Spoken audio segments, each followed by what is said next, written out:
président du parti écologique sénégalais. maa ngi remercier suñu mbokku journalistes yi nga xamante ne ils sont toujours présents ci suñu conférence de presse yi nga xamante ne moom la ñuy def xam na ne bëri na parce que lu ñu war a wax aussi dafa bëri di nuyu aussi suñu coordonnateurs yi nga xamante ne ñoom ñoo fi nekk le président Mamadou Mbodj di nuyu ñëpp ñi nga xamante ne jël nañu fii kàddu dina nag li tax ñu woote waxtaanu tey bi waxtaan bi jàmm ak salaam la kenn réerewul mbir ne suba le 20 ci le conseil constitutionnel di jël sa décision définitive maanaam sepp ñi nga xamante ne moom mooy le 21 yi nga xamante ne ñoom ñoo passé au parrainage ce que j'appelle d'ailleurs une sélection parce que kenn mënul comprendre tey ni affaire bi parrainage bi nu mu doxee. Qui peut croire aujourd'hui dans ce pays et même sur le plan international que quelqu'un comme le président Bougane Gueye Dany nga xamante ne il a fait 6 fois le tour du Sénégal kan moo mën a comprendre que ne le président le docteur Abdourahmane Diouf bi nga xamante ne il incarne le renouveau générationnel kan moo mën a comprendre ne ñooñu tey mënuñu am parrainage ñu ne ku mel ni Anta Babacar Ngom am na parrainage au premier tour ku mel ni madame Rose Wardini avec tout le respect que je leur dois jàll nañ au premier tour le professeur Daouda Ndiaye que presque personne ne connaît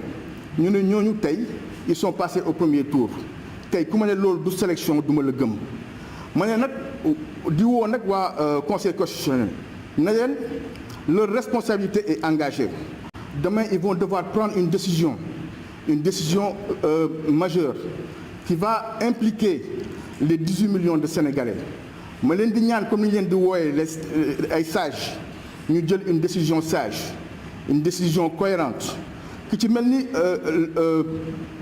Diomaye Faye dama jàpp ne ñu ngi ñuy préparer benn mascarade benn forfaiture la ñuy préparer pour bugg ñu won ne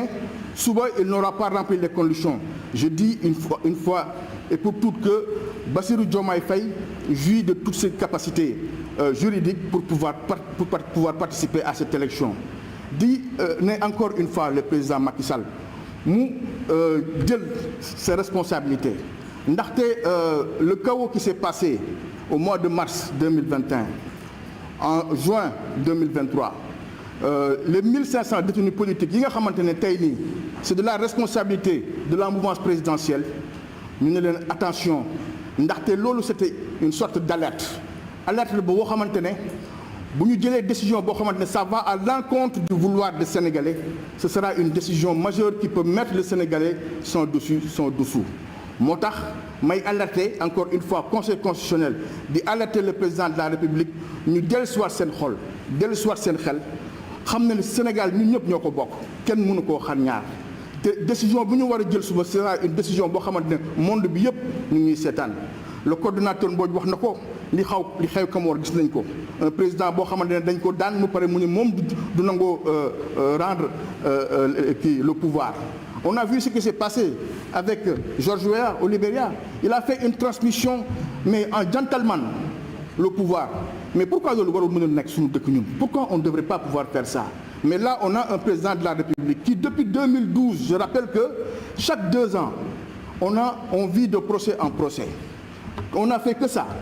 bu ñu commencé ci Khalifa Sall ci Karim Wade la ñu commencé ñu pare ci moom dem ci Khalifa Sall ñu pare ci moom ñëw ci le président Ousmane Sonko mais comment peut-on comprendre que ces gens-là ñu leen di tëj kaso alors que le point commun entre ces trois-là c'est la seule chose c'est de dire que dañoo bëggoon nekk président de la République loolu moom mooy le point commun entre ces trois-là. Au même moment je dis bien au même moment on a des gens yoo xamante ne ils ont détourné l'argent du peuple ñëpp xam ko nekk fii di circuler au niveau du Sénégal mais pourtant ñooñu ngi tranquillement seen kër am na si sax ñoo xamante ne aujourd'hui ils siègent au conseil constitutionnel j'en ai dénombré 3 yoo xamante ne actuellement du ma jaar seen tour mais ñu ngi au conseil constitutionnel alors comment peut-on comprendre que ñi nga xamante ne mu ngi mel ni le président Ousmane Sonko nga xamante ne pendant 15 ans il a été au ministère des Finances kenn mosu ko génneel benn dërëm boo xamante ne jël na ko au même moment on nous dit que quelqu'un comme Karim Wade dont la justice dit que il doit 138 milliards ñu bañ ko bàyyi mu bokk ñu bëgg ko bàyyi mu bokk c'est un repris de justice ngeen baal ma ñu jël ku mel ni Khalifa Sall Khalifa Sall may fàttali encore qu'il a été en prison moom tamit dafa war a bokk. Mais comment peut-on comprendre aujourd'hui que ku mel ni Bougane mënul bokk, ku mel ni Abdourahmane mënul bokk, mais ces gens-là ku mel ni Ousmane Sonko on est parti pour nous faire croire que du bëgg a bokk te man dama gëm ne war naa mën a bokk. yaa ngi de ak forfaiture bi nga xam ne moom la ñuy préparer suba te j'espère que duñ ko ils iront pas jusqu'au bout justement de cette dynamique, c'est de vouloir freiner encore certains pour que ñu bokk ci processus électoral bi. F24 nag depuis le début s'est dressé en sentinelle pour ne attention lii raam ci ñag bi la jëm, lii raam ci ñag bi la jëm. Fii ay kilifa ñoo fi nekk yàgg gérer pouvoir yàgg gérer ay ministères xam ne ce qu'on est en train de nous préparer c'est une sorte de forfaiture yoo xamante ne ils veulent nous imposer en fait une prise de pouvoir te loolu F24 du ko ndug. Mais nag loolu on le fera avec l'ensemble des forces vives de la nation. moo tax ñu leen di ñaan ñun au niveau de la plateforme F24 ngeen fekk si ñu pour ñu mën a sécuriser le processus électoral. Fépp fu waay mën a nekk ci biir Sénégal, fépp fu waay mën a nekk ci diaspora bi, fépp fu waay mën a nekk au niveau international nga bindu pour mën a dem sécuriser vote yi.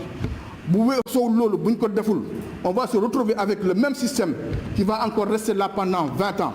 te bu boobaa ceeb bi nga xamante ne on est à 2 mois yokku na. diwlin bi nga xamante ne à 2 mois yokku na lépp li nga xamante ne loyer bi nga xamante ne ils ont pris 2 mesures yoo xamante ne c'est tendant à baisser le loyer ba tey loyer bi dafa yokk. Donc disons que aujourd'hui bu ma déggee ñu ne ma le président Macky Sall tey dafa am un bilan mais je me dis mais quel bilan de quel bilan parle-t-on? On nous parle d'un bilan avec 1500 emprisonnés. On parle d'un bilan avec un taux de chômage de 24%. may fàttali ne rek ne le président Abdoulaye Wade ba muy dem le taux de chômage était à 11,2%. En 2023 le taux de chômage est passé de 11 à 24%. Donc ça a doublé. On me parle de bilan. C'est bien, hein? On peut nous construire des autoponts, on peut nous construire des routes, on peut nous construire ceci, on peut nous construire cela. Mais si vous ne réussissez pas la gouvernance, si vous ne réussissez pas en fait la transformation de ce pays,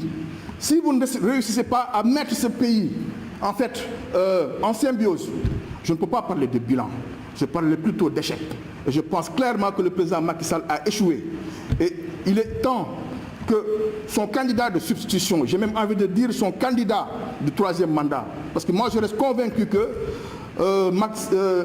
Amadou Ba égale Macky Sall égale Amadou Ba. Voter pour Amadou Ba, ça veut dire voter pour Macky Sall. Et ça, ce serait en fait une forfaiture, et ce serait en fait une mascarade pour ce pays, et ce serait encore un échec pour ce pays. maa leen di gërëm di leen di sant di leen di jaajëfal ci teewaay bi ngeen teew. Merci beaucoup. Nous remercions M. Aloïs Diouf. Nous allons donner la parole à M. Bakar Ndiaye qui va nous donner quelques précisions sur le logiciel qui est mis en place par F24 pour la gestion de la remontée des résultats.